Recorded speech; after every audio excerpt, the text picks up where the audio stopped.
We made this. Welcome to the Starlight Ballroom. Hey!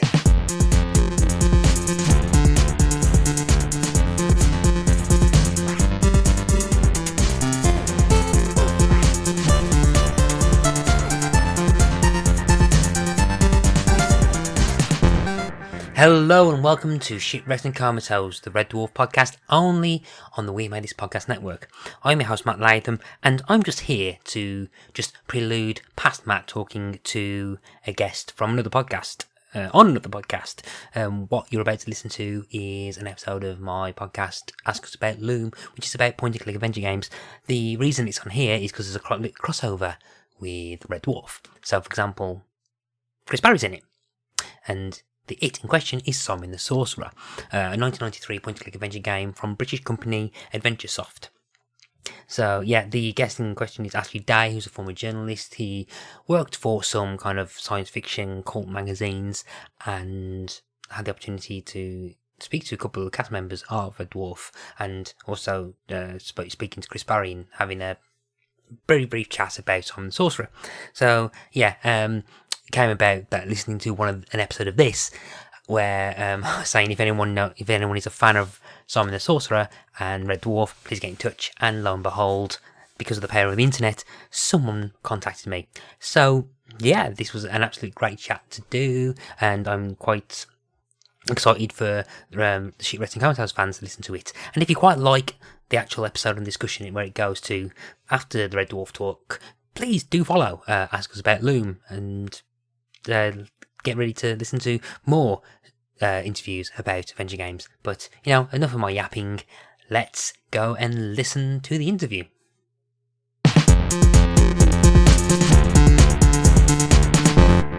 Hello and welcome to Ask Us About Loom, a podcast covering point-and-click adventure games, interactive fiction, walking simulators, and all other kind of games that can be called adventure games or adventure game adjacent.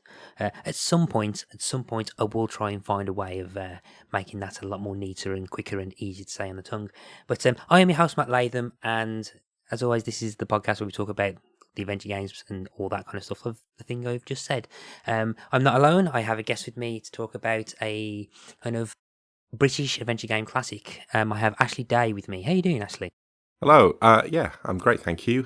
Thank you for having me. Very, very pleased to be here, considering that until a couple of weeks ago, we didn't know each other at all, and I kind of sprung into your inbox and said, hey, I'm the person you're looking for to talk about Simon the Sorcerer. Yeah, because these are my credentials. I'm like, oh, okay. Yeah, and kind of got scared into accepting you. But so I had a call. I kind of did put the call out on Twitter about like anyone who's interested in games and stuff, and and I think the kind of like the adventure game kind of genre, like I don't want to say back in vogue, but there's a kind of like a nice sudden surge or a rejuvenation in popularity, or kind of like a buzz around the kind of genre and the online community that love this genre, and. Yeah, it's good. It's a good time to be an adventure game fan, I think. Definitely. I mean, yeah, I'd say it's always a good time to be an adventure game fan, but there's been times where we haven't really been served with many new games for a while, and there seems to be a few coming out at the moment, including, I'm sure we'll talk about it, a new Simon the Sorcerer game next year. Yeah, I mean that'll be interesting. I think we'll have a brief chat at that at the very end when we talked about the game we're talking about, which again I think we dropped it. Yeah, we're going here to talk about the first Simon the Sorcerer game, released in 1993, I think. Yes. Yes, by AdventureSoft, and published by AdventureSoft, directed by Mike Woodruff and produced again by Mike Woodruff and Alan Bridgman, designed by Simon Woodruff, programmed by Alan Bridgman, with art by Paul Drummond. Released on the Amiga, PC. It got re-released on Android and iOS. There's a Windows version coming. Yeah, next year it'll be 30 years old, which makes me feel suddenly very old. So very briefly, why did you decide to pick Simon the Sorcerer to talk about? Well, because I was listening to another podcast that you're on, a Red Dwarf podcast. Mm-hmm. A big fan of the TV show, and quite simply, you said that you were looking for somebody to come on to ask me about Loom and talk about Simon the Sorcerer. And you're hoping for someone who was not just a fan of the game, but also a fan of Red Dwarf, to talk about the kind Yeah. of the crossover between them. And I am that person. I think I first played Simon the Sorcerer around about 95, 96, I think. And it has remained not just one of my favourite adventure games, one of my favourite games of all time. I have a huge amount of fondness and nostalgia for it. Play it every few years. And as I'm sure we'll talk about, back in my days of being a games journalist, I interviewed Simon Woodruff about the game many years ago, and I even got to interview one of the cast members about it. So it's a very special game to me. Yeah, so there's a bit of like interest for the Red Dwarf crew. So I think so this is an Ask Us About Loom episode, but this will also probably be going on to the Shipwrecked and Comatose feed. So if you're listening to this on the Shipwrecked and Comatose feed, hello there. Hello, Red Dwarf fans, you bunch of smegheads. Nice that you dip into this one, and I really hope that you think, oh yeah, Matt, he's the good-looking, but probably the number 5th favourite of mine of the Shipwrecked and Comatose crew. But I will check out the rest of his podcasts. So thank you for doing that. If we go back to the very, very, very beginning in terms of gaming, so do you remember like the first kind of point-and-click adventures you played? Or how you got into the genre? Yeah, it's. I'm afraid it's a very predictable one. It's The Secret of Monkey Island was the first adventure game I played. It's got a lot to answer for, that game, hasn't it? And you know, that's probably the big reason why I became so obsessed with adventures as I got older. A friend of mine who lived on the street next to mine, his dad bought him an Amiga 500. I was a Mega Drive user at the time, and I was like, "Oh, computers, boring." But he forced me to sit and play on his computer, and he showed me Monkey Island, and I was just in love straight away. I just thought it was amazing as as a console gamer and someone who'd I'd had a C64 as a much younger kid. To see that kind of like rich world to explore that just seemed to get bigger and bigger the more you played. I wasn't used to that kind of game at the time. And of course, I love the puzzles and the humour, the characters, the whole package, really. And yeah, what can you say? Monkey Island's a masterpiece. So it's not really surprising that I just love the whole genre after that. Okay, so, and then I'm assuming you went to try and play as much as you possibly can. So when did you? Yeah, we said it was about 95, 96. Which version of it did you play? Was it the Amiga, the PC? It was specifically the Amiga CD32 version. I'm holding the game in my hand right now. I still have it. So I was a CD32 owner. For those who don't know, that was the Amiga kind of CD-ROM games console that came out in I think it was 1993, same year as Simon the Sorcerer. And I had a proper Amiga as well, but the CD32, it was kind of exciting because CD-ROM technology was quite new, but also Commodore went bust in 1994, so the console didn't really have much of a life, and there weren't that many games for it, and there also weren't that many games that actually took advantage of the CD medium. Most of the games were Amiga 500 titles that they just transplanted onto a CD. But I walked into this game shop, I saw Simon the Sorcerer on the shelf, and plastered all over the box, it says full talkie soundtrack. I was like, what does that mean? And quickly learned that meant that there was full voice acting in the game. Now, having previously played Monkey Island and Monkey Island 2, Beneath a Steel Sky on the Amiga, the idea of full voice acting was just mind-blowing. So I had to have it. I bought it there and then, and the rest is history.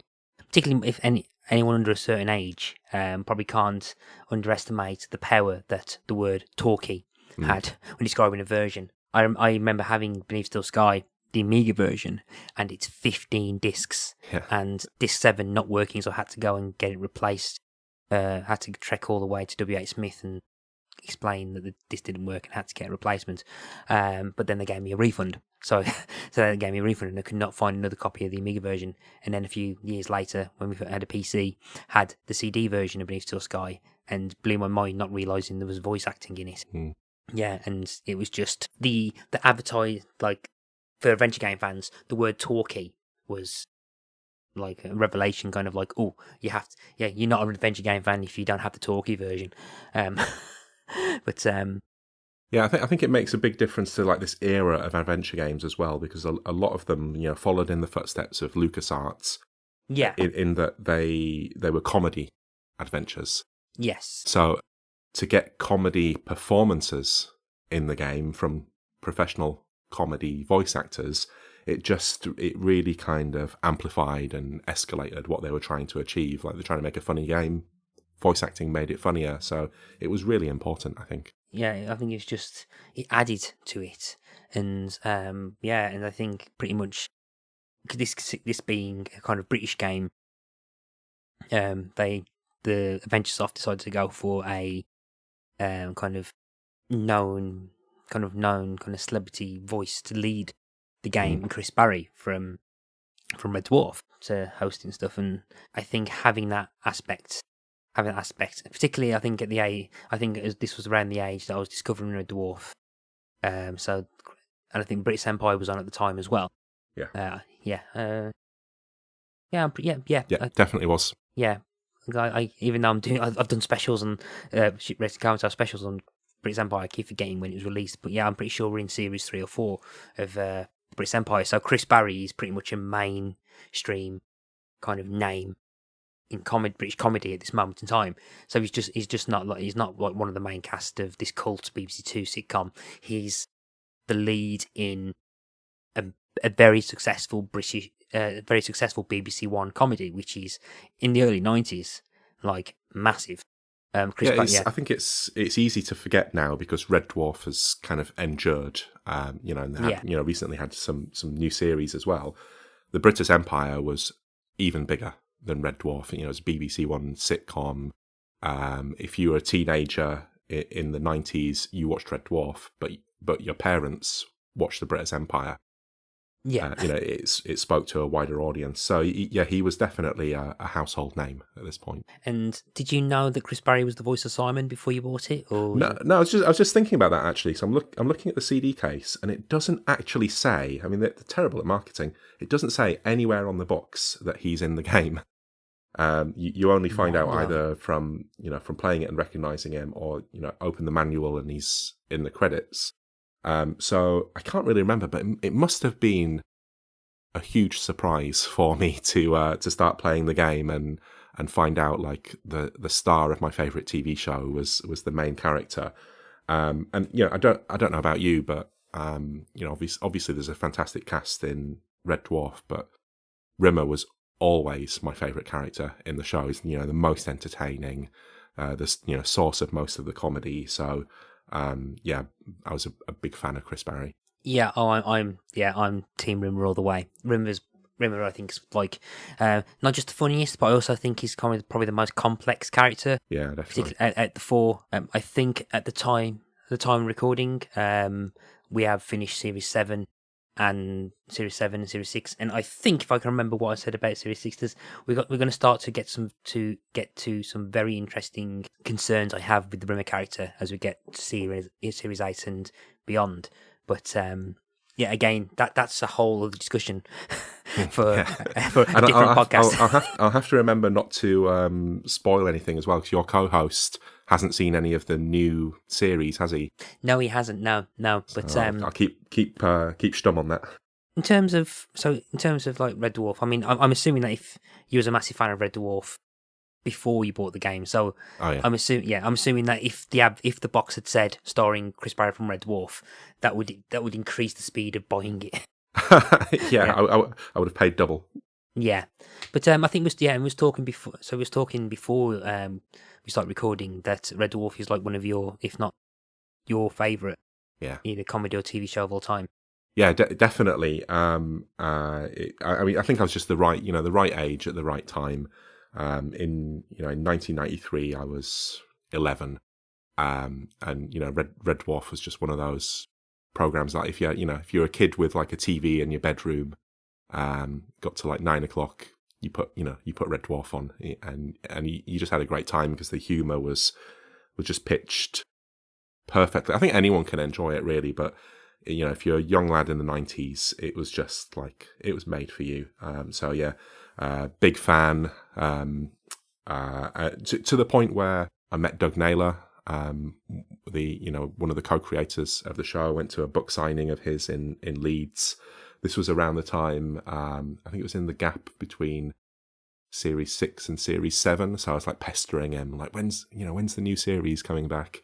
And he was very nice, told me it was coming soon, which it was. And later on in life, I think we'll talk about this a little bit later, but when the series was revived with Back to Earth on the Dave channel, I was working for a magazine publisher at the time, and they had a sci-fi magazine. In their business, I worked on a games magazine, but this sci-fi mag, they wanted to cover the new series of Red Dwarf. They knew I was a fan, and they were like, "Do you want to interview some of the cast?" I was like, "Yes, I do." That sounds amazing. I'm assuming you played your call and went, "Well, do I want to interview the cast?" Well, you know what? If you throw in, but no, I'm pretty sure they didn't even finish the sentence before you see. Yeah, I jumped at the chance. So I got to interview over the phone Chris Barrie and Danny John Jules. Danny John Jules is funny because he didn't turn up for his first interview appointment with me, so I just sat there waiting, and it didn't happen. Oh, okay. Which I think it's quite funny when you kind of know the behind the scenes stuff on Red Dwarf, and you know that Danny John Jules is a bit more of a kind of like Jack the Lad character, and then when he eventually did kind of turn up, and after we rescheduled the interview, he was very clearly on a mobile phone, just like walking around the streets of London. So I think he just like squeezed me in when he could be bothered. But actually, he was really good. He spoke for like an hour and a half and just gave me loads of good stuff. And went off topic several times. Talked about Blade 2, for example. And yeah, Chris Barrie was an absolute delight as well. That's like one of the greatest things I've done in my life, because he's a bit of an idol, to be honest. Ah, okay. So you've say you've interviewed Chris Barrie, and you've actually spoken to Chris Barrie about Simon the Sorcerer. Yeah, very, very, very briefly. Obviously, the interview I was being paid to do was about Red Dwarf, but I couldn't help myself. I had to ask about Simon the Sorcerer, and there was there was a moment where you could tell he was thinking like, what is he talking about? And then he was like, "Oh, you mean the game?" I was like, yeah, the game. And he, I don't know what I was expecting, but he was like, "Look, I don't really have much to say about it. It was just a job at the time." I was like, "Oh, okay." But I did say to him, I said, "Look, I'm a really big fan of that game, and it's stuck with me for years. And I'm sure there are like, many other people who played it and feel the same way. So I think you should be quite proud of that performance." And he said, "Okay, I will be." He was very polite. I'm not sure what else I expected him to say, but it was nice to be able to, let him know that, something that from his perspective is a very small part of his career had actually, meant a lot to somebody out there. Because it was a British game, and I was trying to think about in terms of kind of. It's not, again, I keep having the word AAA, but I don't think you didn't have AAA games on what we think AAA games are nowadays. So, like, it wasn't like a big studio. I mean, at this point, it's a self-published game, but I think to a certain generation, it's one of the more high-profile adventure games, particularly for, I think, British adventure games as well. I'm not 100% sure how well it did in the US. So I was reading a book this morning written by an American, and he was saying it was virtually non-existent there. It was released in America. It was released by Activision, and they released it under the Infocom label. So Infocom in the past had done text adventures like Zork. So it made a lot of sense to put graphic adventures under that same label. But apparently it didn't get widespread distribution, no real marketing, so not really popular in America. So a very British experience, I think. And the game's very British as well. I'm sure we'll talk about Yeah. that. Tons of British humour to it. For those who've not played Simon the Sorcerer, if you're listening to this, this is going to act like this is going to be very similar to how previous episodes are going to happen. We're going to have a chat about the game, just a brief overview of it, what it's like, how it works, but I'm not going to spoil anything. So what's going to happen? I'm going to give you advance warning. So if you've not played it and you want to know if you want to know if you're going to play it, keep listening, because we'll kind of advertise the game for you, and then what we'll do is at a certain point we'll give you advance warning that we're going to be talking about spoilers now and ruin the game for you if you've not played it. So we'll give you advance warning before we get to that. So okay, so for those who, so Simon the Sorcerer is basically almost like a very classic-esque LucasArts influenced point and click game with 12 verbs in the bottom and an inventory, very, very similar to how the Scum engine works. And the Scum engine worked, and you play a apparently 12-year-old but I've never fully understood the age of the main character. He's supposed to be. Well, do you know what? So in the manual it says he's 12. Later on in the game he says he's 14. And Chris Barrie was 33. Yeah. and he doesn't sound like a teenager. Yeah, I mean, I think, if you told me he was kind of like 18 or 19, I probably would have believed you. But he's supposed to be a preteen, but yeah. So, for example, the Wikipedia synopsis for the plot goes: on his 12th birthday, a young boy named Simon is surprised when he receives a dog as a present from his parents, which he names Chippy.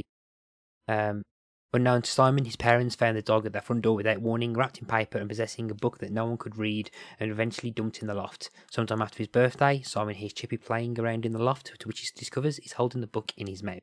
Reading it, he notices it is titled Ye Old Spell Book, and unwittingly reads out a spell on one of the pages. A portal suddenly appears, which Chippy enters. Simon follows him and winds up in another world, dressed in a wizard's robe. After Simon escapes a group of goblins with Chippy's help, he soon finds his way to a village.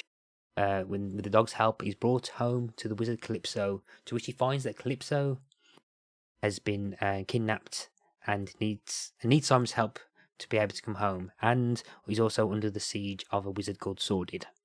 And then eventually, what will eventually lead Simon on a quest to rescue Calypso, defeat Sordid, and to save the kingdom. And on the way there's a whole bunch of cast of characters in very fully realised, in very, very lusciously designed kind of pixel art backgrounds, and with a good sense of humour. Yeah, and I think worth mentioning as well, a lot of those characters are like parodies of characters from fairy tales and nursery rhymes, or like fantasy books. So a lot of kind of like knowing humour for, I think, most like teenagers playing this game at the time would have grown up like reading these stories. So yeah, and the one of the key selling points as well is that the humour is very much influenced by Discworld, Monty Python. Yeah, well, do you know that this started out as a Discworld game? No, it wasn't. Oh, I didn't know that. Yeah, so Simon and Mike Woodruff, who were a father and son team, they pitched it as an official Discworld game, and then they were unsuccessful getting the license, so they decided to carry it on but make their own character up. And I've read a few interviews where they were saying that they're actually really glad that happened, because obviously if they'd have made a licensed game, they don't own the IP. It would be very difficult to make sequels, but actually it was quite fortuitous to them that they've got a whole series of these games now, and they can do whatever they like with it. That's interesting, because I wonder when the idea to do Discworld kicked off.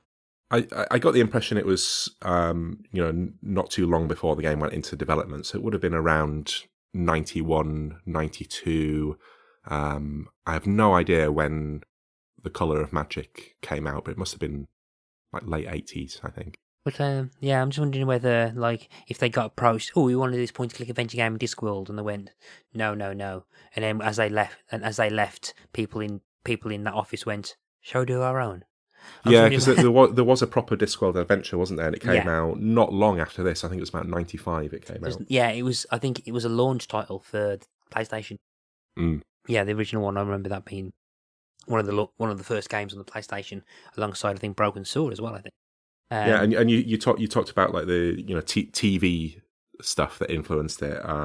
Simon Woodruff has mentioned that he was a massive fan of Blackadder, for example, Red Dwarf, obviously, and I think The Young Ones is another show that he's mentioned. And I think you can definitely see all of those influences in the game. For me, it's got exactly that kind of like juvenile, slightly like cynical humor to it. So like very similar to the the Monkey Island games were very comical, but the humor in Simon the Sorcerer is a bit more kind of sardonic. Yeah, The Monkey Island a bit darker, which I think British humor generally is a bit darker than American humor anyway. And characters in British sitcoms like to insult each other and point out each other's flaws quite a lot, which is very different to American shows, which are a little bit more lighthearted, I think. yeah, and I think the game world itself, and I remember reading kind of like reading into the development in that the story and the puzzles were written around the characters, so the puzzles weren't the primary focus of development. I think the puzzles came after, so there's a very strong emphasis on character. You can definitely tell that the puzzles weren't a huge priority. I was playing this game again a couple of weeks ago, and I noticed like so many puzzles, the item that you need to solve them is in the same room as the puzzle. So I don't think they thought too hard about a lot of them. Yeah, and I think before we probably go on to the actual in-depth bit for people who haven't played it to tune out, the one thing that I didn't realise, and was that Adventuresoft were basically based where I'm from, Birmingham. Yeah. Yeah. Although that said, though, they are Sutton Coldfield, which is I am practically on the near opposite side of Birmingham. Sutton Coldfield is practically like the full span of the whole area away from where I am. So I'm like the furthest part away from where Sutton Coldfield is. But yeah, I didn't realise that they were based. Yeah. Yeah, they were. I think they ran a computer shop in Sutton Coldfield, and they got their start by taking American text adventure games and converting them to like lots of British computers and then selling them in the UK. So a very kind of small like cottage industry start. And then I was reading about how Simon Woodruff got into game development. When he was a kid, his dad knew a guy who ran a professional game developer. They were making Dungeons and Dragons games for the Amiga. And the guy who ran the place broke his arm and couldn't operate the computer anymore. So he hired Simon Woodruff to come in and use the keyboard and mouse for him, and would just tell him what to do. He was like, arranging like graphical tiles to create scenes and characters. And the guy realized after a while, actually, like Simon's so good at this, I don't need to be here anymore, and just kind of left him to it. And that's how Simon, as like a very, very young lad, learned the craft of making games, as well as the fact that his dad ran this computer shop and was converting games as well. So quite a lucky guy, I think, to be in like the right place in the right time and be surrounded by people who can just show him the ropes. Yeah, I think before I think they started on Simon Sorcerer, they were originally called Horrorsoft. Yes. Yeah, and they kind of focused on text adventure games, I think, more than. So they focused on text adventure games when there was an American company called Adventure International, run by quite a famous text adventure creator called Scott Adams. Mm-hmm. So part of their business was Adventure International UK, where they would bring over those text adventures, but then they also started making horror games under the name Horrorsoft. And they made a couple of games starring Elvira, who's a bit of a cult figure in America, kind of like a witch-like sorceress TV presenter, who I don't think she's that well known in the UK, but like I think people of our generation who are into like nerdy stuff will like know the name.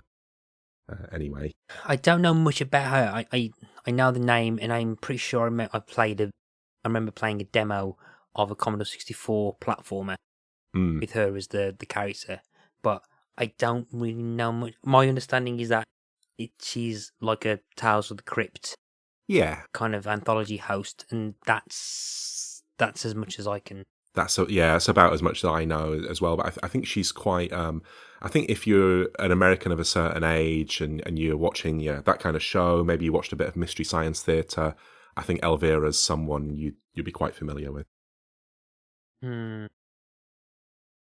Yeah, so and then I think they kind of changed the name of the company as they was developing Simon the Sorcerer. Yeah. So this is your stop off warning now, people. If you like what we're talking about, feel free to stop, play the game. If you've played it or you're not really bothered about being spoilt, carry on listening. Carry on listening. I will say at this point, if you're an adventure game fan and you like the Monkey Island games, which you probably do, you'll be very comfortable with Simon the Sorcerer, because it's almost like somebody took Monkey Island, removed the art and put in new art. It follows the template very, very closely, which one of the advantages of that is it's very easy to get into. You know what you're doing, you know how the game works, and it follows a very familiar structure. So yeah, probably most adventure game fans, if they haven't played this game, I think they'll be right at home, don't you? Yeah, I think they will. Yeah, so I think, and again, particularly if you've got a very British sense of humour, you'll probably like a lot of this as well. So Simon the Sorcerer. I think when I was trying to look for kind of anything pieces online about it, I kind of got thrown for a second when I started Googling stuff. Like Googling Simon the Sorcerer analysis throws a very interesting thing I never knew before until like a week ago. In that, have you ever heard of Simon Magus? No. No. Okay. So Simon Magus was a religious figure whose confrontation with Peter is recorded in Acts 8:9-24 in the Bible. The act of simony, or paying for a position, is named after Simon, who tried to buy his way into the power of the apostles.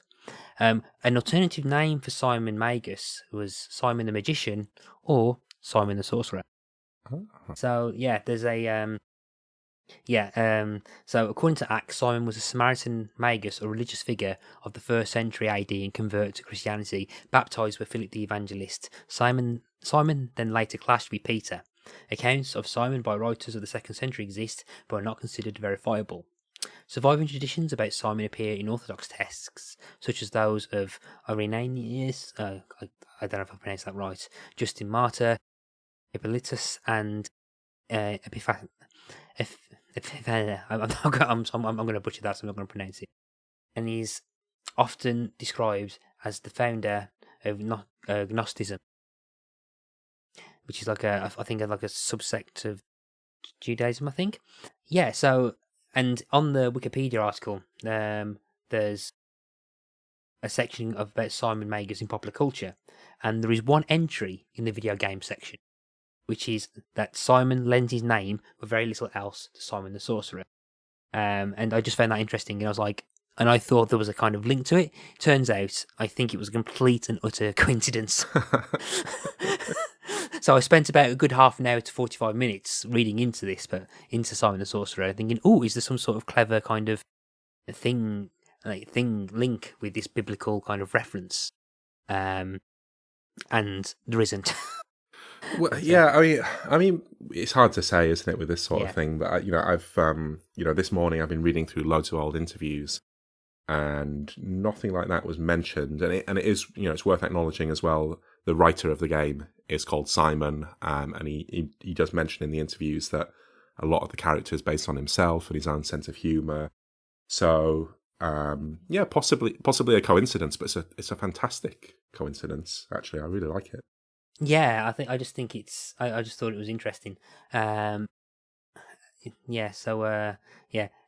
the Wikipedia goes, for the Samaritan, sometimes known as Simon the Sorcerer, please see Simon Magus, which is right at the top of the Wikipedia article.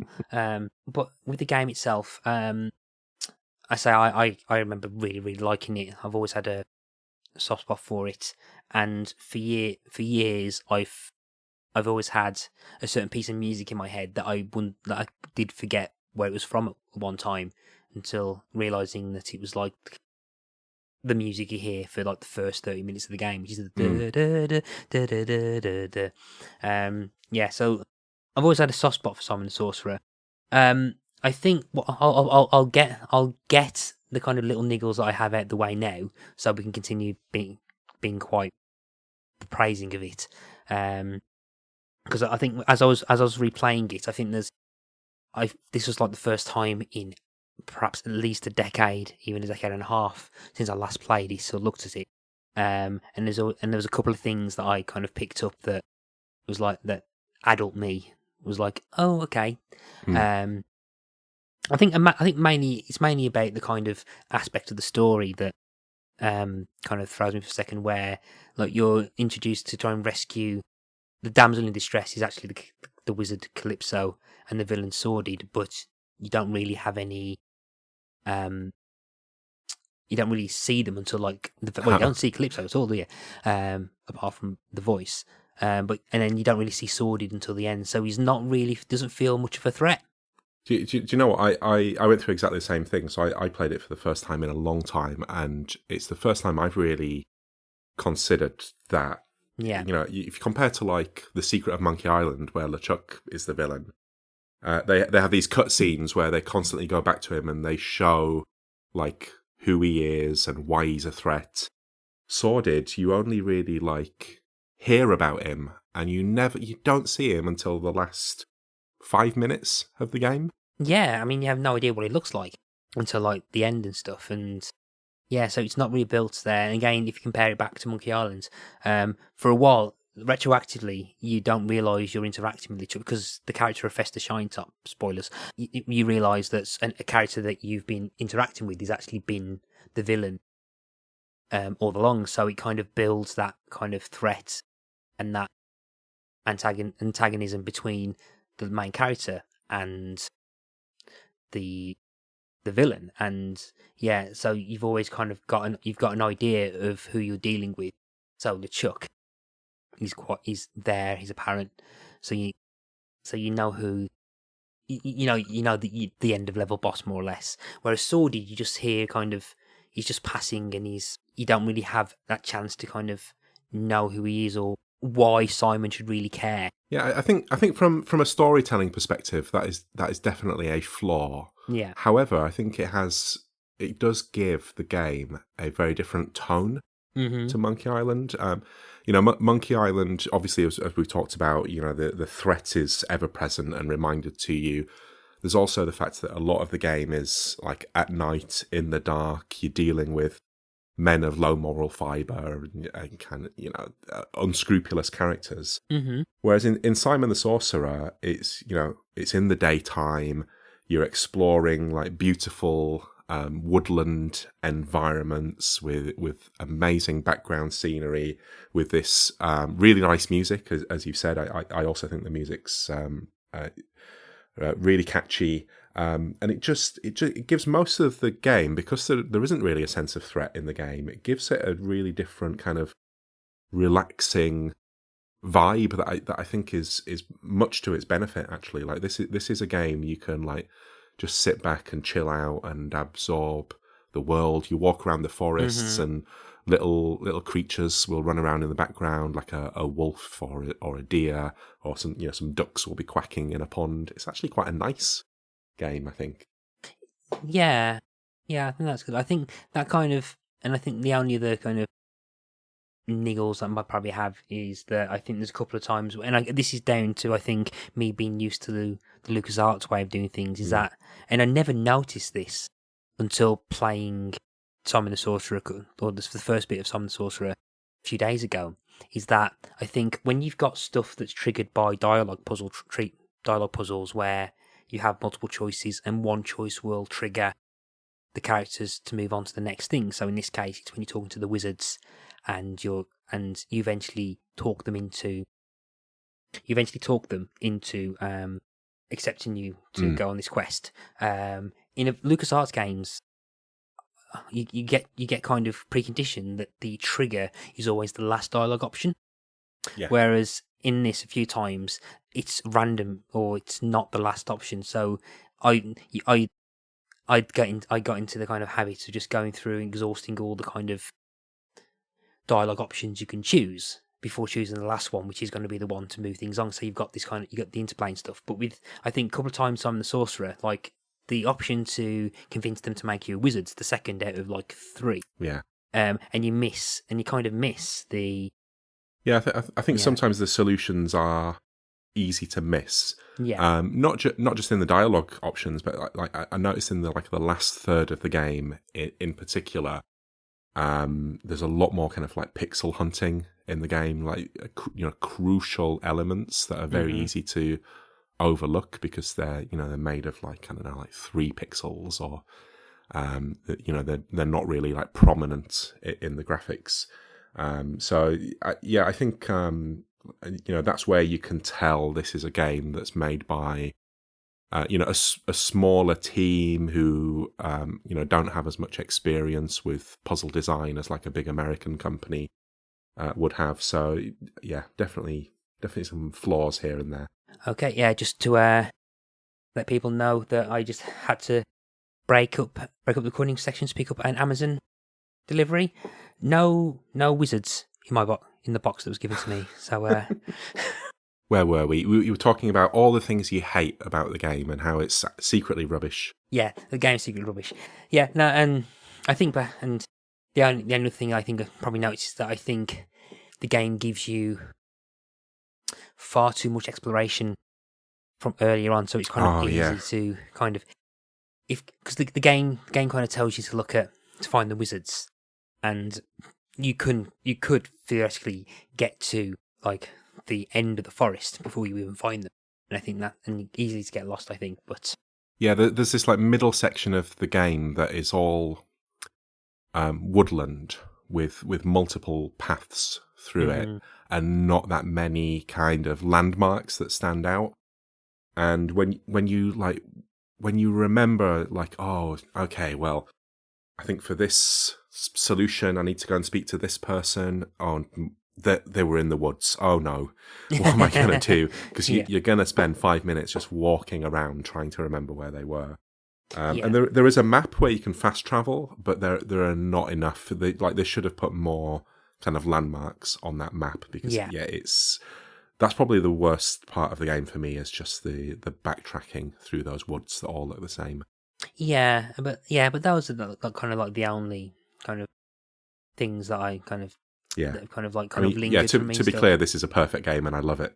Oh yeah, it's just a perfect game with lots of flaws. Yeah, I mean, like things are always things we love are always flawed. I mean, again, if you're listening to this, Shipwrecked Comatose, we've talked about some of the flaws in Red Dwarf, but I think they kind of make it more endearing, and I think even flawed games are even things with flaws make it more perfect, or a perfect experience, or a better experience anyway.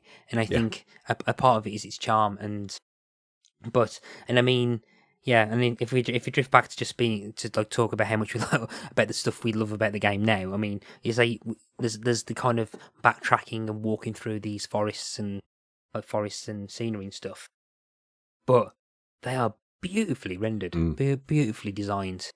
It's very lush. There's parts where you'll walk through, admittedly some screens which have no game relevance for puzzles whatsoever, but there's one moment where you'll walk and a wolf appears, and I remember when that first happened, I was like, crap, how am I going to pass this wolf? But the wolf is just animated scenery and has no effect on the game ever. There's birds that fly, there's like a living, breathing kind of ecosystem happening in this magical forest, and it looks stunning.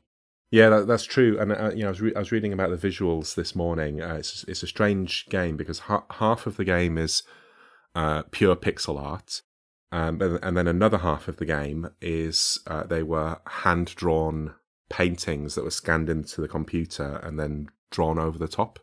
Okay. So all of the game, in my opinion, looks beautiful, but there are definitely some scenes that look like way richer and more detailed than others. So they must be the hand painted ones. But either way, like it's a gorgeous game. Oh, I wasn't aware of that. I thought it was all pixel. Yeah, well, I think even with the hand painted stuff, because they had to draw over the top, it still has like a pixely look to it, but just a much more detailed one. Yeah, so you got this kind of like lush, kind of like forest. I mean, there's like kind of like nice kind of emerald greens throughout it. There's also and you got your kind of stereotypical kind of like city or medieval town at the start. There's a part where you get to this kind of like icy mountain top, which is quite nice as well, and like a kind of very dark reddish hellscape that you get to at some point. Yeah, and it looks really nice. And the one thing that I remember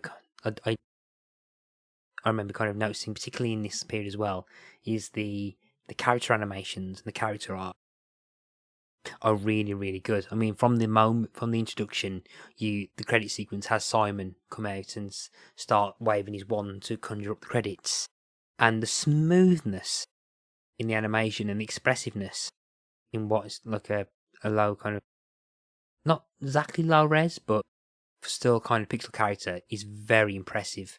The amount of frames of animation on show is ridiculously kind of technically quite impressive. Yeah, it's great. I think they put a lot of effort into making Simon in particular like this animated character that's like fun and interesting to watch. And later on in the game, there's quite a lot of situations he gets into that have completely bespoke animations that were drawn just for that one moment that might last 5 seconds or so. So and it really just it contributes to this feeling of it being kind of like a rich, well produced video game, I think. Yeah, there's a moment in animation at the start where like Simon's pulling out things out of his hat. There's depth because you can tell when he moves back or leans forward. The one that kind of stood out to me, there's a bit where he tries to conjure something out of the hat, scratches his head out of the hat, takes his hat off. Chippy the dog is on his head. Yeah. Chippy the dog's head, it drops off. He leans forward and smooths his hair and puts his hat back on. But you can tell his hair's a mess. And when he smooths it down, there's like a parting you can tell. And it's so smooth. It's and that's all in the intro sequence, which they didn't even need to have that. Like the game is complete without that intro sequence. So I think it feels like it's made by like a team of people who just love what they're making, right? Yeah, and I think that introduction as well kind of introduces you to the character of Simon, where like the self kind of like meta referencing game humor. Where there's one point where it goes, "I'm surprised you're still watching this," and waves more credits and stuff. And there's a part where suddenly an attractive blonde lady appears out of the hat, and he goes, "I didn't have time to even get her phone number," and then tries to conjure back, and then brings up this kind of like demonic creature that he ends up blasting. The character animations are very good. What's your take on the characterization of Simon as a character? What's my take on him? I think he's a very likable character. It helps that he was a teenager at the time I was playing. I was a teenager as well, so he was really easy to identify with. It's fun that he comes from the real world and he gets zapped into this fantasy world. So you kind of like you're both learning about this world at the same time, and it's just as weird to him as it is to us. And then he's got this like wry, sardonic humor to him. So, everyone that he meets, everything that he encounters in this world, he's got a sarcastic take on it. He's got a joke to make about it. So you're getting a commentary on the world as you go, which is like massively enhanced by Chris Barrie's voice acting as well. Like perfect casting for this kind of character. Chris Barrie's so good at that kind of like You look at the Rimmer character in Red Dwarf. He's an idiot, but he's an idiot who thinks he's smarter than everybody else, thinks he's better than everybody else, and can't understand why he's like not successful in this world where he's superior, or where he feels superior. And I think that made Chris Barrie's performance perfect for Simon the Sorcerer, where he's like a smart aleck teenager who doesn't really want to engage with the world in any meaningful way. He just wants to like take the mickey out of everything, which is great for an adventure game as well, because it's I wouldn't say Simon the Sorcerer is a particularly like dialogue heavy game. There can be times where you're walking around the world, and in a lesser game, I think it would feel quite lonely. But it doesn't, because you've constantly you've got this companion in Simon who, is just going to pass comment on everything. You're going to have a laugh with him, and I think they get the balance just right. Like if he was just a little bit more like sarcastic, I think he would become unlikable. But they never really pass that tipping point. So he's, for me, he's just like good fun to hang around with in this game. Yeah, I don't want to get too much into other games in the franchise, because we're going to be talking about the first game. But I've seen people like kind of criticize the character of Simon and say he's very, very unlikable. I've only played this number 2. I've not played 3, 4, or 5. Well, I briefly skimmed playthroughs of 3D, 4, and 5. Because I've seen criticisms of him as a character there. Aside from the fact that in 4 and 5 he's turned American. From what I've seen, he seems to be a very unlikable character in later games, which a criticism I don't think works in number 1. I think he's not cruel. I mean, if anything, I think Guybrush in Monkey Island 2 is a lot more kind of a conscientious character than Simon ever is in this game. But yeah, I think he's not. He doesn't seem to be rude, or not overly rude, or kind of too insensitive. No, he's not. He's not nasty. Yeah, he's not nasty. So he'll probably have a sarcastic kind of comment about people, but he doesn't seem to actively kind of want to kind of break people or be really nasty. I think the only time he ever gets to the verge of that is this, when he's interacting with the Swampling, but we'll get into him in a bit. Oh, we definitely need to talk about the Swampling. It's probably my favourite part of the game. Yeah, but I think in this game, at least, in Simon Sorcerer 1, Simon is relatively likeable. He's got a charm to him. And he's got that kind of British sarcastic humour that kind of just works. And when he interacts with this wide and vast kind of cast of characters, and on the replaying and watching videos of the game, I've forgotten just how many different characters there are in this game, and they're all kind of very expressive. They're all kind of unique. I was going to say memorable, but I had forgotten quite a few of them. But then again, it has been a long time since I've replayed it. But there's there's a lot of kind of unique voices, some kind of funny stuff. For example, I think the one that everyone kind of remembers to the point where the character appears in every single game is the one that steals the hearts of the audience, which is the poor Swampling, who's, as I said, I think it's the character other than Simon that I remember even more than Saw did, which is kind of weird, because if you ever said that again, going back to Monkey Island, no one ever forgets LeChuck. They always seem to remember LeChuck Lane and stuff, but yeah, they always seem to forget Sordid and remember the Swampling. So, what do you think? What do you think it is about the Swampling that people like or kind of feel sympathy for? I think the Swampling's just adorable, to be honest. Yeah. So, for anyone who, I know we're in the spoiler section, but if anyone who hasn't played this game, you at one point in the game you enter this hut over a swamp, and there's this kind of newt-like character, little green lizard. I always thought it was a woman, but reading online, everyone else seems to think it's a man. but it's got a very feminine voice. Really, really lonely character, and it's his birthday, and he's expecting a big birthday party, expecting all of his friends to turn up, but only Simon arrives. Simon's a stranger to him, just stumbles into this world, and he becomes like trapped with this very kind of clingy, affectionate swampling who wants to have a birthday party with him, and to celebrate the birthday, he wants to serve him swamp stew from a cauldron, which is this kind of viscous, green, nasty tasting stew. And you know, Simon has to sit there and eat it, and as soon as he's finished a bowl, the swampling gets him another one and another one. And you can escape, but it can go on, and actually, you know, there's a puzzle where you have to eat quite a lot of the stew and smuggle some of it into other containers in order to move the story along.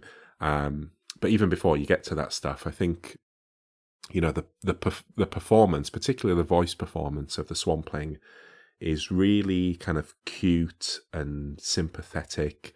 You know, the way he's like, "Oh, for my birthday," you know, like your heart melts a little bit, because you can instantly tell, oh, this is like, you know, this is pretty harmless character, and obviously very, very lonely, and you just want to, I don't know, I just want to like give him a little hug and tell him it's all going to be okay. But at the same time, I'm like, oh, yeah, I wouldn't want to sit and eat that stew and make conversation with him for too long. So you have a bit of sympathy for Simon at the same time. But it's you know, just a great scene. One of the standout scenes in the game, I think. Yeah, I think you kind of get sympathy for the swampling when he says he's being lonely, but then you can also kind of get the impression that there's a reason that people aren't turning up, because like Yeah. his stew is kind of that bad, but he's kind of clinging stuff, and I think it's the game, and yeah, and I think if he does turn up in every other game in the franchise, I mean, I'm not going to spoil it, but I love what they do with him in the sequel. I'm not going to spoil. I can't. I don't think I can remember. I've only played the sequel once, and it was 2005. So what, like 17 years ago? Yeah. When I last played it, like, is there something to do with like fast food? Yes. Yeah. Classic. Yeah. But yeah. So it goes into that, and I think it's become kind of like one of the mainstays of the franchise. Even more so than I think Calypso and Alex, who you don't even see in this game. But and I think there are kind of other kind of like characters they interact with, and ones I remember. I really love the woodworm. Yeah. The woodworm, like there's like if they part of the puzzle is that they want kind of wood to eat because they've been on this stump for ages, and there's a nice kind of thing where kind of Simon, like, I didn't know woodworm can talk, and it's like, and there's a very kind of almost Monty Python-esque kind of debate and argument that happens between them and stuff, and it sounds so much like it belongs in The Life of Brian or the Holy Grail. Oh, just because we're woodworm doesn't mean we can't not talk. That's typical humanity, isn't it? It sounds like it's John Cleese and Michael Palin and Eric Idle just moaning about it, or it just sounds so much like a Monty Python sketch. And then there's a bit where any other game would have gone too long, but it probably would have gone on too long, but because it's so very entertaining, there's a bit where they're arguing about what kind of wood to want, and it's like balsa, teak, like, and then someone goes mahogany. Oh, I could go for a bit of mahogany, and it's just so entertaining. But it's yeah, I don't know about you, but it reminded me so much of kind of like the arguments that happen with like the People's Front of Judea in the or whatever. What did the Romans ever do for us? Sketch. Yeah, definitely. It's got that cadence to it. It's got that cadence to it when they're talking about like what wood to eat and stuff. I love that scene too, and I love the tree stump. You have to pass it about 4 or 5 times before it triggers them calling out and talking to you, which I think is really effective because you've obviously written off this stump as just like a part of the scenery, so it's nice and surprising when they do actually talk. But I will say that the puzzle around getting them some mahogany I found really annoying, because actually what happens is you go into a room, and there's a storage room for lots of different types of wood, and you just click on the one that says mahogany, and then you can feed that to them. So it's a very simple puzzle. But I was assuming, because you know what adventure games are like, I was thinking, oh, this is going to be way more complicated. So I was going through my inventory and looking at anything in my inventory that had any kind of wood in it, and then trying to feed that wood to them. So like at one point you get a hammer with a wooden handle. I'm like, oh, right, maybe this is what you have to do. And, you know, so they want mahogany. Maybe at some point you find a mahogany chair or something. But it's like, no, you just go into a wood storage room and get some wood. So I'd like confused myself by expecting too much from the game. And I don't know, maybe that's a joke on the part of the designers. I don't know, or maybe it's just the fact that, like you were saying, they came up with the characters first and designed the puzzles later. Possibly, yeah, but I think to even get to that room, there's a woodcutter who's a very depressed woodcutter blocking the thing. So yeah, so you meet a woodcutter who kind of moved into the area, and he goes, "Oh yeah, all this forest and stuff," and then realizing, yeah, well, I'm going to be the laughing stock of the woodcutter's girl, because who moves to an enchanted forest that can't be cut? Goes like, yeah, and there's like, I think a comment about house prices or something. He's saying, I can't move now, I can't afford to move. I'm a laughing stock. But then, in order to get into that, you need to find a metal called mithril, and to do that, you need to get a metal detector and use a metal detector. And like you have to randomly I can't see how you can do it without randomly using it on every screen. There's a screen where the metal detector finally gets used. I don't think there's any real clue as to where you should be using it. I think the only thing you could argue as a clue is that it's kind of like up in the mountains. Yeah. But yeah, I think you could easily end up searching the entire game. Yeah. Yeah. And then you have to kind of find a piece of rock that the blacksmith turns into a fossil, and then turns into a fossil. Then you have to go to this archaeologist digging and saying, "Oh, I found this here," and then they dig into a screen where the mithril is. Then you have to kind of find it in different pieces of dirt. Then you go back to the blacksmith to make the axe head, and then you go back to the woodcutter to get into that room with the mahogany and stuff. And so it's convoluted. Yeah. But that's what the adventure genre was like in the 90s, right? Yeah. Yeah. It's not completely moon logic, I don't think. It's just kind of very difficult, and I think a couple of things that make logical sense just perhaps needed a bit more kind of hand-holding, kind of the hint to guide you where to go. I think that's what it was kind of lacking in a couple of bits. I think the worst part of that entire sequence for me is when you do get into the woodcutter's house. If I'm remembering correctly about which house this is, there's a secret room below the fireplace, right? Yes. And to get there, you extinguish the fire, which is easy because you've got a fire extinguisher. But then there's a secret lever to like trigger the lift. And there's like what it is a brass hook in the fireplace, and all you have to do is push it. But because it's a hook, I spent ages thinking, oh, clearly I have to like put something on the hook. So I thought that was a pretty bad clue, to be honest, because it's a bit misleading. It has you trying out things that are nowhere near what you really have to do. And what you do have to do is just dead simple. So that's one where, even on this more recent playthrough, even though I've finished the game several times before, I just couldn't remember that solution. And I'm afraid I had to look online at some hints. Yeah, I think this is part, where the evolution of the graphical interface and the interaction, where it's just like left click, right click, I think kind of helps, because I think because you've got like 12 verbs to go through, because you have to pick the right one, like the push and pull, and you probably hardly ever use these. Are probably kind of verbs that are only used once or twice in a game. There's some very specific verbs like consume, which I'm sure you only use like once or twice. Yeah. It's like I can't remember. I can't remember off the top of my head why or how you use the turn on, turn off commands in Monkey Island 1. I think use works on all of them, I think. Mm. But yeah, I think it's cool. I think again, there's that kind of bit. But it then leads when you have the woodworm. There's a kind of clever use of them where you have to escape from a tower. You escape from a tower and you just use them on the floor, and you escape by getting them to eat your exit out.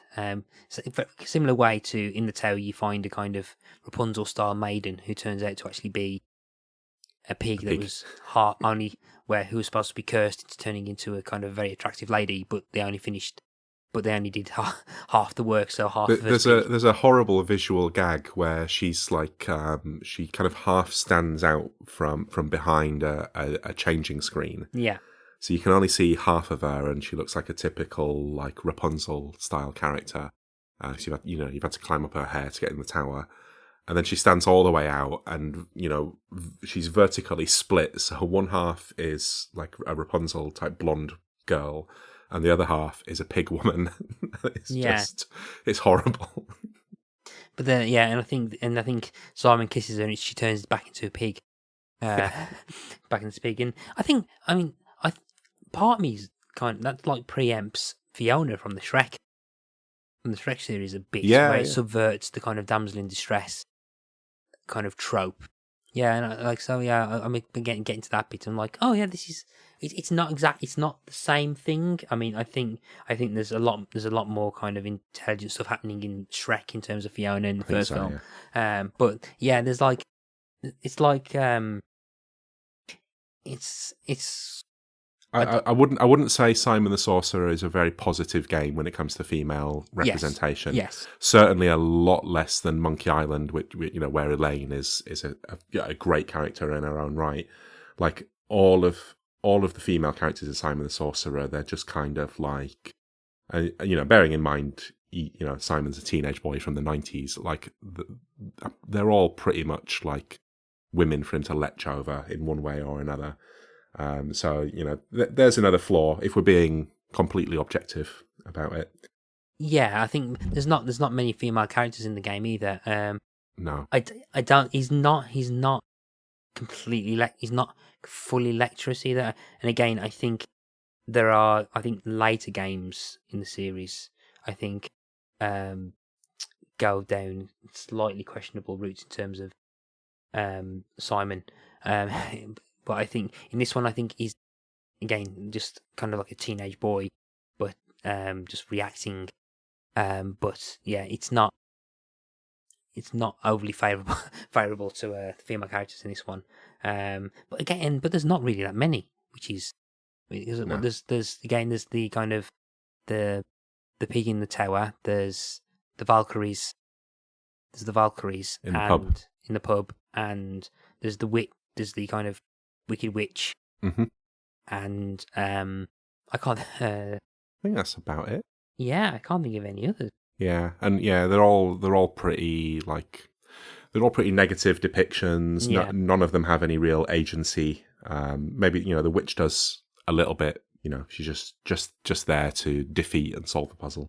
Yeah, and so there's that, which is perhaps another, which I think hasn't aged well. I think, but yeah, exactly. Yeah, but I think some of the like other cast of like other main characters kind of have their kind of moment to shine.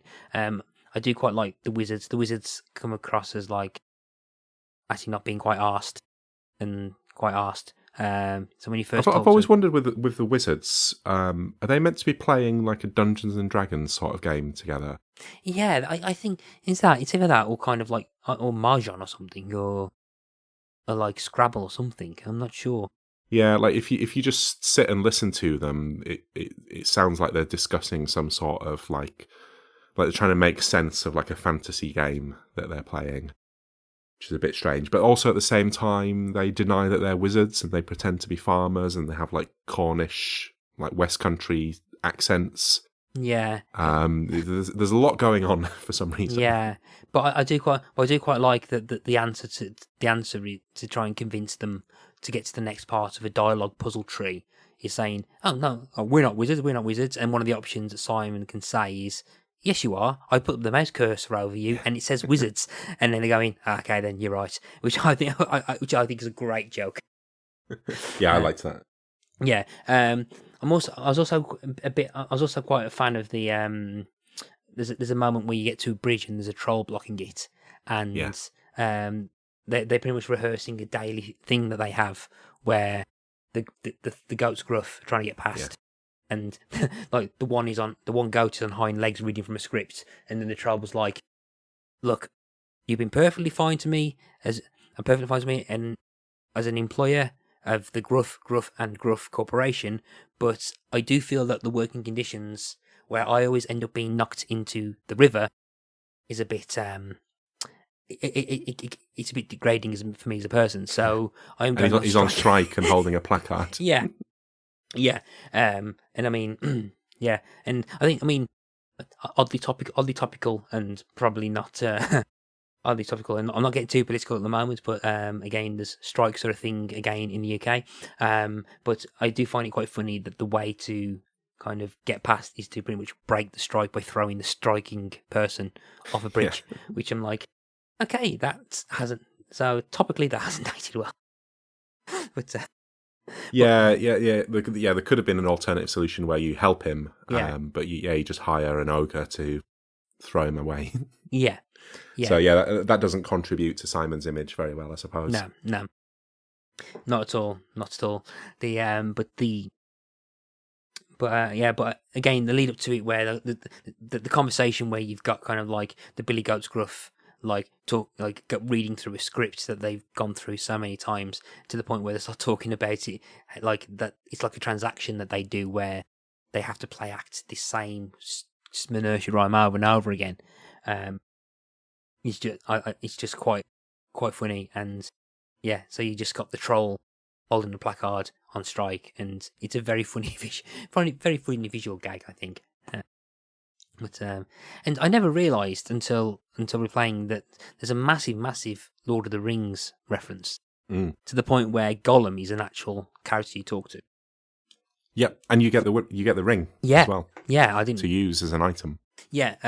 Again, I don't remember that being a thing at all, which probably means that I've not played this since. Okay, it's probably even long. It's quite late in the game, and it's in a location that is pretty difficult to get to, because it's one of those ones where the trigger point is not very well visually called out in the game. So it's another one where I had to look at a guide to remember how to do it. So I think for a lot of people, you could play for hours, and if you give up at about halfway through, you're never going to see that scene.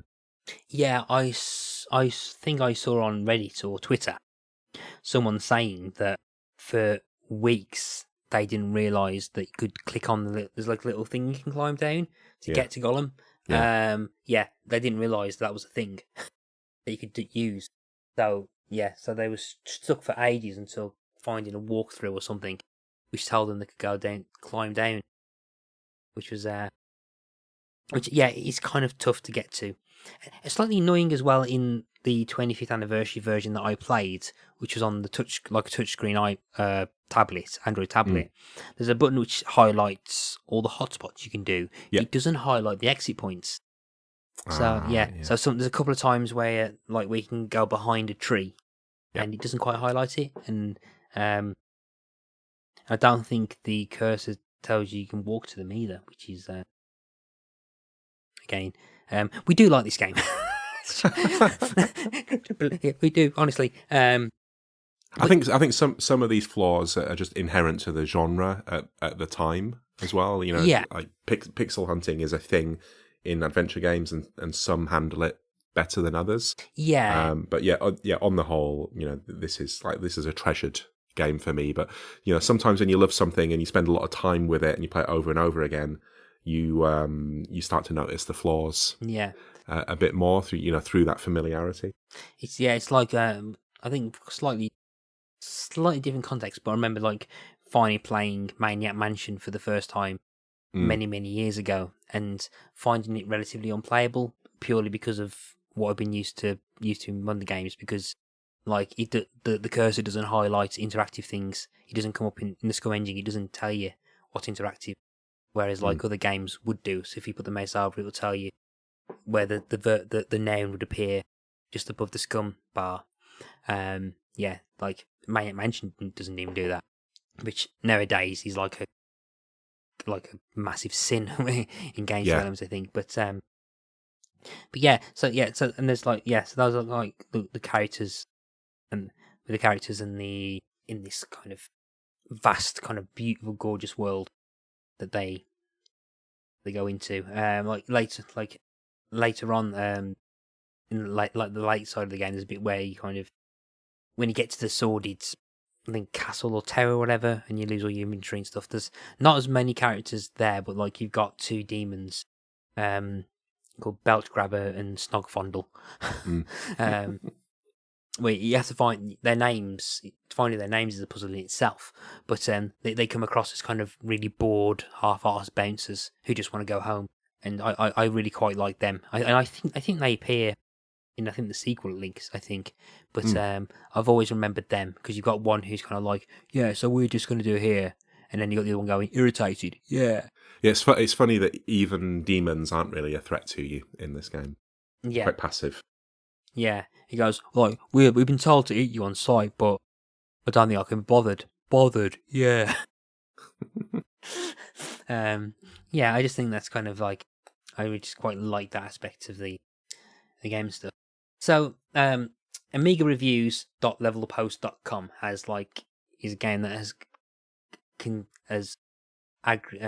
of acted as an aggregator for a load of kind of reviews of Amiga games from all different sorts of magazines.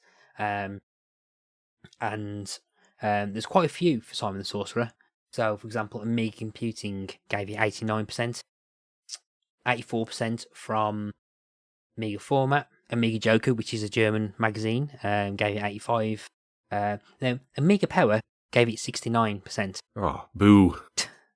But this being Amiga Power, the Amiga Power review is entertainingly written, but Amiga Power were always, I think, if they use the full kind of range of scores. Yes. Let's put it that way. So if they thought a game had a few flaws, it wasn't going to get anywhere near top marks.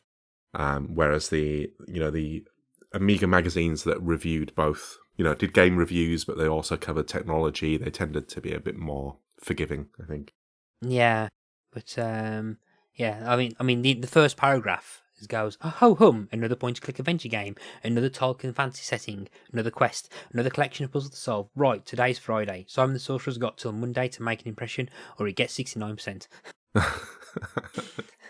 think all the copies of Amiga Power are online, and the reviews are lovely, are fantastically written. They feel hard, they feel a lot more harsh, but I do appreciate how much they're kind of, no, we are using the 100%, so if we don't like something, we will give something a low score, rather than just giving it 70% that you'll find in the magazines. I quite like their stuff on that. But the writing, I'm not going to read out the whole review of this, but the review is kind of very funny in itself.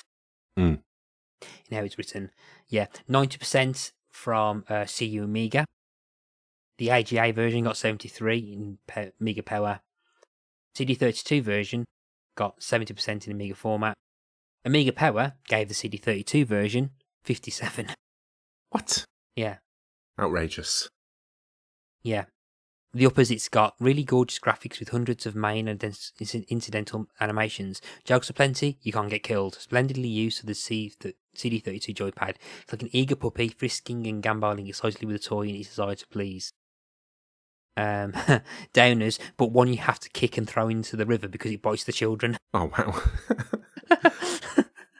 But I think a lot. But what's interesting is that the Amiga Power review of the Amiga Format, a lot of the criticism goes around that apparently the saving system is very difficult to do or use on the CD32, where it goes.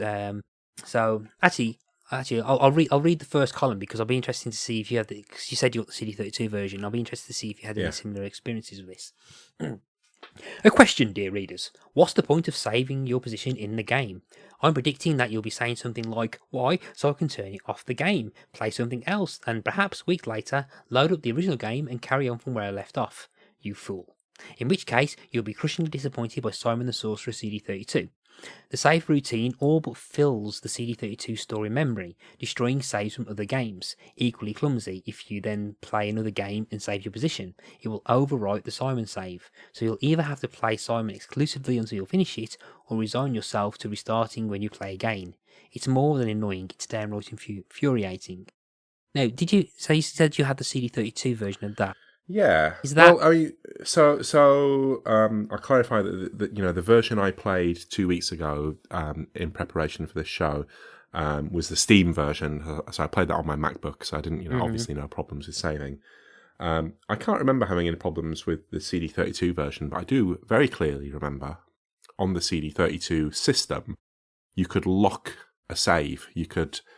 there's like a little padlock symbol. You could lock a save to make sure nothing else deleted it and wrote over it. Okay. So I would suggest that whoever that reviewer was, they weren't very familiar with the CD32, and they should have been fired from Amiga Power.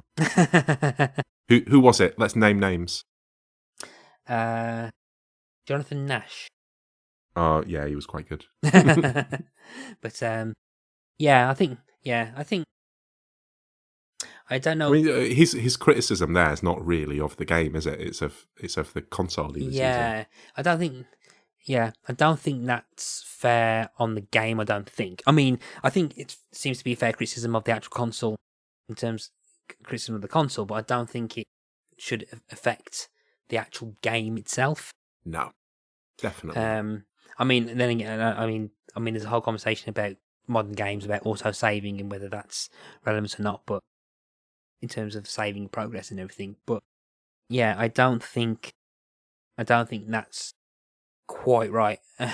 In terms to kind of mock the game for something that's beyond the game's control. Yeah. So, but yeah, but then again, CU Amiga, CD32 version, 90%. Correct score. So, yeah. So, I think one of the headliners for one of its sections on the CU is the Okie Dokie Lister. And it mentions about Chris Barrie. And... Oh, did you notice there is a use of smeg in this game? No. One of the dwarves in the mine says smegging. I did not know that. Yeah, that's got to be a Red Dwarf reference. Oh, right? It's got to be, definitely, yeah. But, Red Dwarf, and I think Red Dwarf gets mined again by VentureSoft when Robert Llewellyn voices Feeble in the Feeble Files, which is a game. Yeah, I've never played that, but one day I'd like to. I've always been curious. I've got it. I started playing it and turned it off after about 15 minutes. I think I need to, I can't remember why I turned it off, but I got a feeling that if I only lasted 15 minutes playing it, there was a reason. But I can't remember what that reason was. It's been a long, long time. But it's on my GOG. It's on my kind of GOG games library anyway. So, I just before days before recording, I asked people online on social media to give us comments on Simon the Sorcerer. Pat9496 on Twitter said that whenever I think about beautiful fantasy forests, I think of Simon the Sorcerer. In fact, let me rephrase that. Every hike through a real life forest has to compete with the forest around the village of Fleur-Deli, which is so that's when we're talking about the kind of the kind of lovely kind of well realised backgrounds. Yeah, so that's had a hint, an impact on Pat. Yeah, and on the We Made This kind of Discord server, we've got Sam Soak saying that I never played it but I want to, and Lord and Saviour Tony saying that love that game. Can't remember much about it, but I know I loved it. So so that is Simon the Sorcerer. Yeah, so I think we've reached the end of our conversation, unless there's any kind of lingering things that you wanted to bring up that we've forgotten about. I mean, not much more to really say about this game other than I think I'll just end up repeating how much I love it. To be honest, is it worth Briefly, we've mentioned the sequels, and that most of them don't really live up to the original. Yeah. I think two was okay from what I remember. Mm-hmm. Three I've never played, but from what I gather, it's kind of like an early 3D game, and it got a lot wrong. And then 4 and 5 were made by a completely different team. They were made by a German company, and I have played those. In fact, I reviewed them when they came out, and they were bad. Let me tell you that. Have you played? You've played 2, you said. Have you played any of the other sequels? No, I've not played 3D. I've not played 3D. I've not played 4 or 5. I've in the lead up to this, I did do skim look of a let's play of a few of the sequels. I skim read Simon the Sorcerer through. Not skim read. I skimmed through Simon the Sorcerer 3D, and I think that's a victim of the early.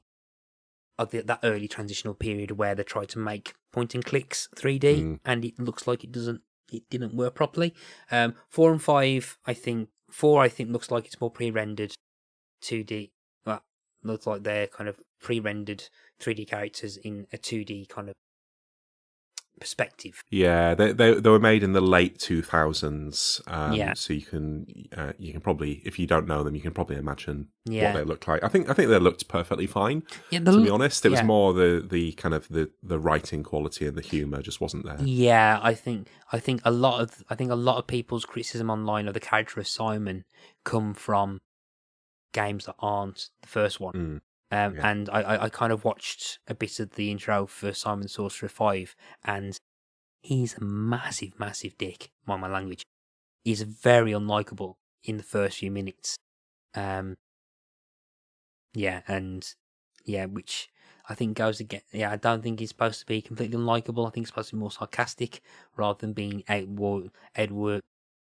Yeah, he's like a really lazy kind of talks to Alex. Yeah, I think badly. given the reliance on like British humor, I think it's if you come from outside of that world, I think it's very, very difficult to get the tone of someone like Simon. Yeah, right. but he's got an American accent in 4 and 5, which feels really weird. That ain't right. Feels really weird. I think it kind of like I think that doesn't kind of work. I think with the tone of things. I think, but and I think before we kind of close off completely, there is a new Simon the Sorcerer game in production. Yeah, called Simon Origins. Yeah, it's out in March next year, and it's being marketed as an origin story for Simon the Sorcerer and how he found this the fantasy world in the first game, which I find very confusing because having played the first game quite a lot, I always felt like this was his first time in the world. Yeah, I mean, to its credit, he looks 12 in Simon Origins. I would believe that Simon is 12 in this. Yeah. But yeah, I mean, I don't understand how you can make a prequel, but I will definitely be playing it and finding out. Yeah, it's kind of, I find that kind of weird how it can be, how that can happen. I think. Are you, by the way, aware that there are 2 cancelled Simon the Sorcerer sequels? No. I know there are spin-off games. There's a pinball and a puzzle game. Like a puzzle pack. Yeah, but it's not. I've never played either of those. But yeah, there are 2 cancelled sequels. So the first one is Simon the Sorcerer 3, not Simon the Sorcerer 3D. So originally, Simon the Sorcerer 3 was designed as another 2D pixel game. Fully designed, but they couldn't get any funding from publishers because they kept being told nobody wants 2D games anymore, you have to make a 3D game. So when they made Simon the Sorcerer 3D, they completely redesigned the game, different story, different everything. And I've read interviews with Simon Woodroffe where he said that he's still got all of the designs for this original Simon the Sorcerer 3 and that, he'd love to make it someday. So there's this unmade classic style Simon game that was never finished, which really captures my imagination. The other one was, I think it was 2014, there was an Irish company called Story Beasts who announced that they'd acquired the license to make a new game, and they were going to do a Kickstarter to raise funds for it. They showed some concept art, they showed some screenshots. It was 2D, hand-drawn, it looked really nice. It was called Simon the Sorcerer Between Worlds. And the idea was Simon would be able to switch between these two different worlds. In one world, he was Simon the Sorcerer. In the other world, he was a new female character. We mentioned earlier that there's not many female characters in this game, not much agency for them. Feels like that cancelled sequel would have gone some way to repairing that. Hopefully, we don't truly know, do we? The really disappointing thing about that sequel is they got Chris Barrie back, and he'd already recorded lines. There's photographs of him in the recording studio for it. So I was really looking forward to that game, and then I don't know what happened. I think they went bust. They never did the Kickstarter, and they lost the license. So yeah, a real shame. I think that would have been awesome. Oh wow! So, yeah, that's sounding like it'd be really, really good. Particularly to try and fix what at this moment in time seems to be a franchise where there's more not so good games than there are good definitely.